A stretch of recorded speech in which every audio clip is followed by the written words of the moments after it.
Thank you for that very warm introduction. I am so happy to be here with Aanchal, who is a fellow collector of memories, of partition stories, and a great friend. And her book, Remnants of a Separation, charted the stories of the partition generation, but using very originally objects to tell that story, to stir memories. And her book, which is, I suppose, a sequel, is, in the language of remembering, The Inheritance of Partition, where she spoke to many second and third generation about what is bequeathed knowingly and also unknowingly. And I should probably issue a disclaimer here. Aanchal interviewed me for her book as well and made me cry, remembering, and it was a beautiful discussion, one actually that I'd never had before. But we were here back in Jaipur in 2020, and it's where an incident happened that it's actually where the book begins. We took a tuk-tuk ride, and we were just going to do some sightseeing. And Aanchal started talking to the driver, a Sardarji, and before I knew it, she'd whipped out her iPhone and was recording their conversation. And what happened in that conversation was that he told her in about 5 minutes his life story, which was that his family had they'd lived in Lahore for many generations, and they'd made that very familiar journey across the border to India, and they soon came to Rajasthan. He was born in India. He'd never been back to Pakistan, but he felt a connection. And it's that connection that Aanchal explores in her book. Why did you want to write about the driver, but also the people that you spoke to? Why did you want to write a book about the generational impact of partition? Because it hasn't been done before. The driver was just by chance, to be honest. Because, it was something so unexpected for me also. We sat in the auto, and it's very rare to see Sardarjis in Rajasthan. So I said, Sat Sri Akal, as one would. And he said, oh, tusi Punjabi ho, you're Punjabi? And I said, yes. And I said, oh, where are you from? And I fully expected him to say a city in Indian Punjab. And what really struck me is that he went, within seconds, he went across the border and said, actually, I'm from Lahore. And I find it interesting you say he'd never been back. And this is something that so many of us who have inherited partition say, oh, we've never been back. But actually, we were never there. So the journey is ours to make in the future if we can. But he so seamlessly said, my family's from Lahore, and they owned a mint. And yes, in 5 minutes, he very much told me his life story. And I think that there is a compulsion for those of us who do work in this field to record stories because, of course, they are so precious and rare, and people that know these stories will no longer be around us for for a long time, because this is really the last generation to tell us survivor stories. But then to your question of why stories of descendants.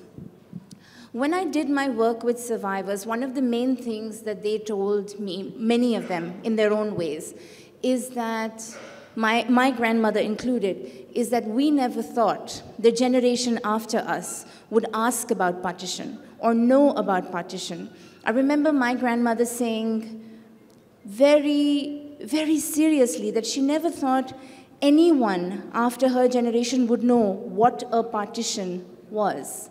I remember asking, did you think your children would ask, or did they ask when they were younger? And she said, what would they know about a partition? So there was never this interest in passing the memories down, but there is a lot that can be inferred through silence, and that is what most of us, not all, because some of us are lucky enough to hear stories of partition, but most of us inherit silence. And I think it's very important to, of course, unpack that silence, but see how the story of partition is disseminated down the generations in family, amongst community, and amongst nations. So there is, in the last couple of years, to really, I'm sorry I'm going on and on, but in the last couple of years, there has been an interest in survivor stories, and we do take them very seriously. But no one has ever done an archive of descendant narrative, and that is an archive that needs to grow as well, because partition does not end with the first generation who witnessed it. You know that, as a descendant yourself, you know that. But somehow, because of the distance we have from the site of memory, we don't seem to take descendant narrative seriously. Or we don't seem to think that we can speak to our ancestors' histories. However, somewhere around those histories, around that story, begins our story. So it's very much entwined. So I think I wanted to see whether there was enough interest in the subject. And when, over the last 10 years, talking to younger people, starting with, oh, I don't know what to say about partition, and then eventually over an hour or 2 hours conversation, really understanding how it forms their identity. So, I mean, it's a very long-winded answer. It's quite interesting because in Britain, you have to go back even more. When I speak to younger people, the word partition is not even something that they know of, and they don't know it's in their own families. But what I have found, and I think you have too, is that it's the third generation that wants to know, and not always, but mostly. And they want to break that silence. But there's something about a grandchild speaking to a grandparent, as you did, that is quite special. Maybe one that they're asking in a way that the parents weren't. But there is an ease with which a grandparent speaks to a grandchild that they don't always speak to their child. The one thing I will say is that stories of partition require intervention. If you are lucky enough to hear those stories since you've been a child, then really that's wonderful, but I wasn't, and I know you weren't. And it requires intervention of another generation. It requires someone to ask the question. And very often, this kind of archiving or keeping or asking skips generations. Now, the one thing I'm very careful to do is not make blanket statements when it comes to partition, because it is so subjective depending on the experience of your family and the inheritance of that experience. But if I speak to my own family, I can see that the generation of my parents never asked, and when I asked why that was, they said that partition wasn't a big deal. It was never mentioned. It was never made to feel like something that defined my grandparents, which I found really odd because my grandparents stayed in refugee camps for over 10 years. So it really was something that defined their formative years in independent India. But they never felt that they needed to pass on that burden, as they called it, to the generation after.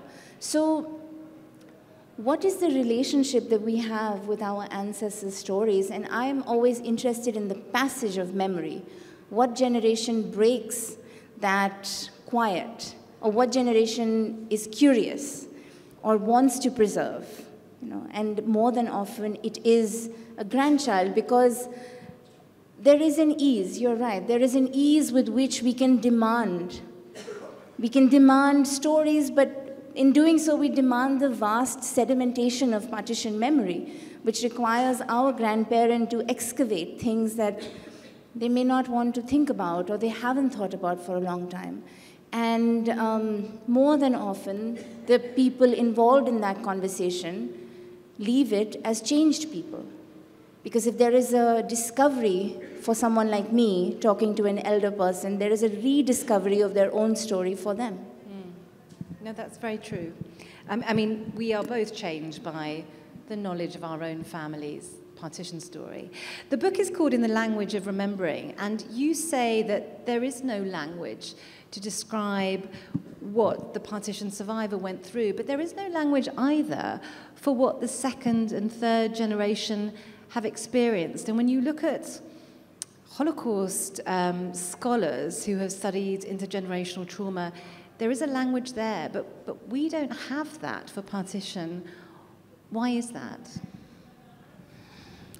It's difficult to say definitively why we don't have a vocabulary of trauma. Something that I have asked a lot of my interviewees in the book is how do we speak about partition? And that language is not always verbal. That language is sometimes emotive. That language is the language of touch. It is very often the language of silence.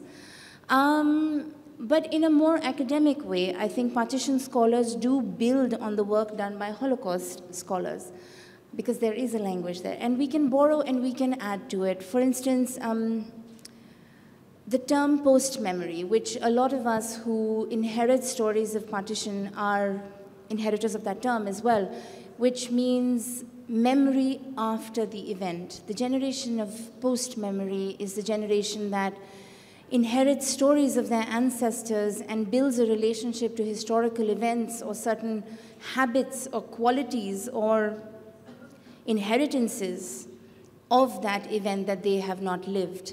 And this is a generation, this is a term coined by Marion Hirsch, who's a Holocaust scholar in 1992, but it very much applies to people like you and me and so many of us who inherit stories of partition. The problem with vocabulary is not just that there are so many things that are unsayable. It is also that it is difficult to receive memory.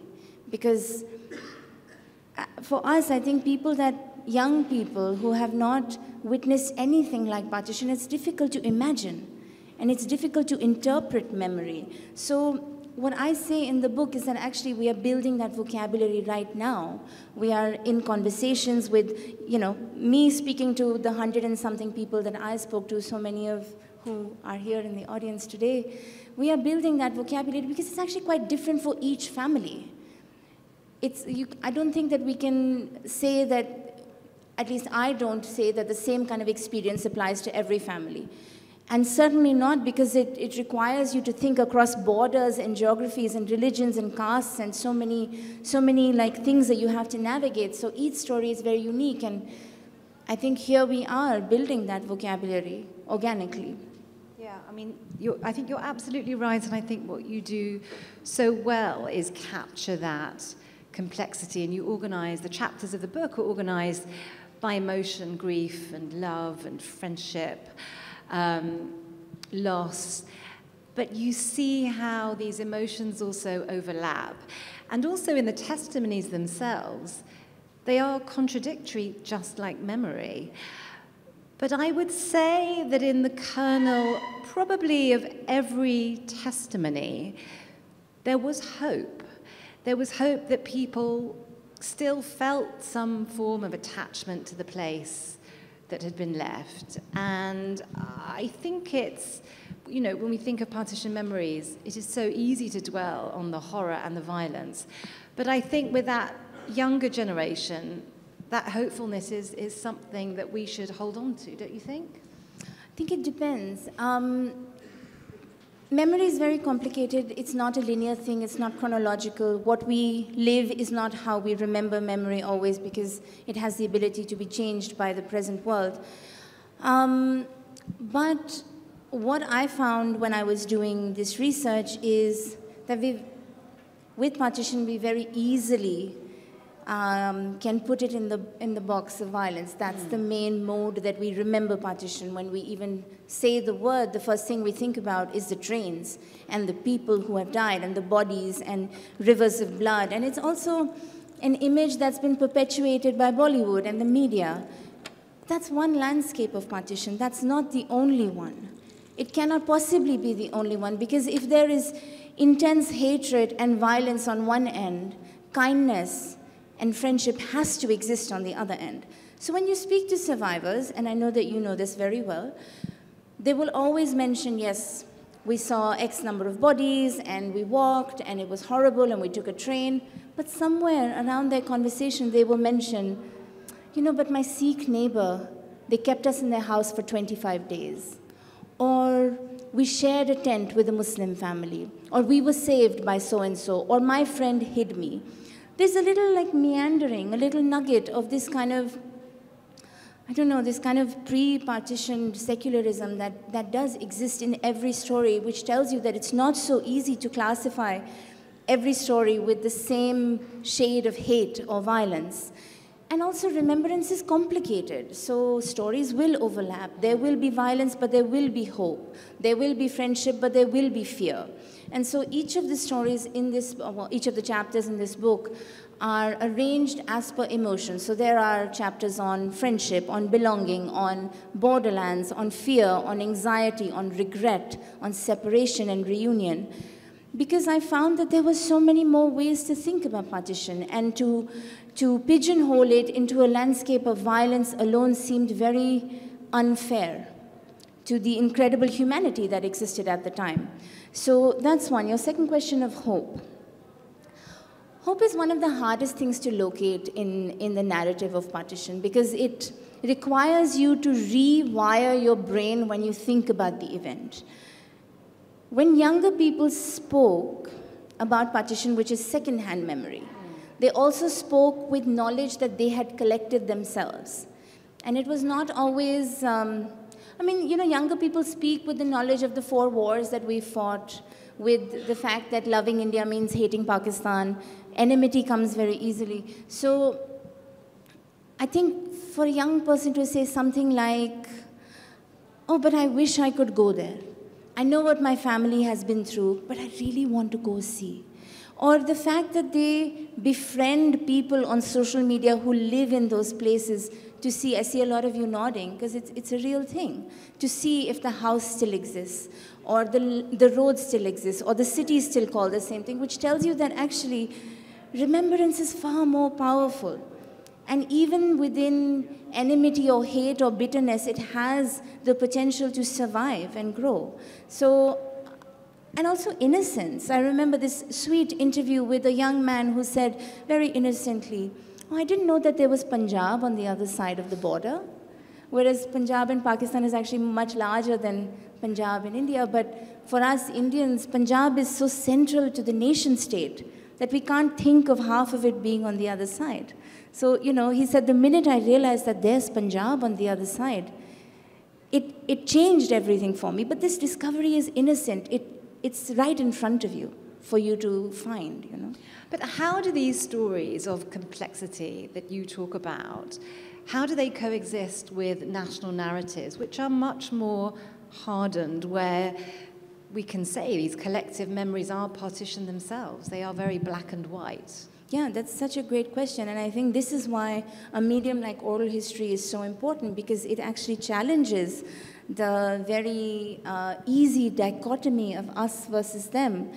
When you speak to survivors, nothing is that easy. It is nuanced, it is specific, it is not vague. And I think the strength of oral history lies in its diversity as well. Not only does it challenge a kind of generalization of partition narrative that everyone went through the same thing, it gives it specificity, it gives it nuance, but I think it also allows for communities and histories that have been erased by official archive, by national archive. It allows for people's stories to be recorded in their own voice, in their own languages, with dignity and respect. And I think that's what you need. It is where official archive has not done justice to the manner of remembrance. I think people's memories are what serves as the most comprehensive archive. Thank you, Aanchal. I feel like we could go on much longer. Can we take a couple of questions, and maybe we take 2 if we can, and maybe Aanchal, you can answer them quickly. We don't have too much time. Yes, thank you. Hello, Aanchal. Hello, Kavita. I am a Sindhi. I've never been there, but I do belong from there. However, there is this shift in feelings that my grandparents and I share versus what my parents share. My parents are largely, they take it as different. They are apprehensive towards any other religion or any other community. But as aware citizens, we are more diverse in our thinking, that we belong to a diverse nation or a diverse subcontinent. How do you think we can bridge this gap between them? Because I find it extremely difficult to be on the same page as my father, considering the rise in fascism or whatever you call it. But it's that one thing I don't know if I can match in this lifetime. So do you have any advice on that? I think this is a very common phenomena, actually, that you will find hate and bigotry in the generation immediately after partition, then you will find in the generation that actually witnessed the violence, or the generation like yours and mine. I don't know if I have any advice really that, I think, well, it sounds like you're already recording stories, talking to people, so that's, you know, what I would say to continue. The other thing I would say is Sindh is not, I think Punjab dominates. Then it's Bengal, but Sindhi stories often get lost. And there's an excellent Sindhi scholar sitting right behind you, Saz Agarwal, whose book you should read because it's very helpful. It may help you to ask more nuanced questions. Yeah. Do I have time for one more? I have one very quick question. Let's go here if we can, but quick question, please. Thank you. My question is that I come from a family which is also directly affected by Pakistan, by the partition. So I often think that my grandparents and the elderly people in my family shy away, or maybe they just have a lot of emotion with regard to that. And I think a lot of the stories that we should know just get lost because of them not wanting to talk about it. So how do you think that, I don't want to be too pushy and like ask them to know about every question that they have, but to know more about my family and my culture, and because a lot of my family still lives in Pakistan, I think that is very important for us to know. So how can I ask them in a way that it doesn't bother? Thank you. When I first started working on partition, my family didn't want to talk about it either. And what I found helpful eventually was to use the aid of objects. If there are objects that they carried, because it's a gentler way to enter into something that may still be quite painful, or photographs. Can you tell me about this? Oh, where's this house? Oh, you look so young, tell me about this. Or you carried this ring from Pakistan, tell me about that. Oh, your ring was given to, you know, the aunt who still lives in Pakistan. So I would say use the aid of other catalysts, because it's gentler. But because I understand exactly what you mean, yeah. Aanchal, thank you so much. Thank you. If anyone wants to carry on... Thank you.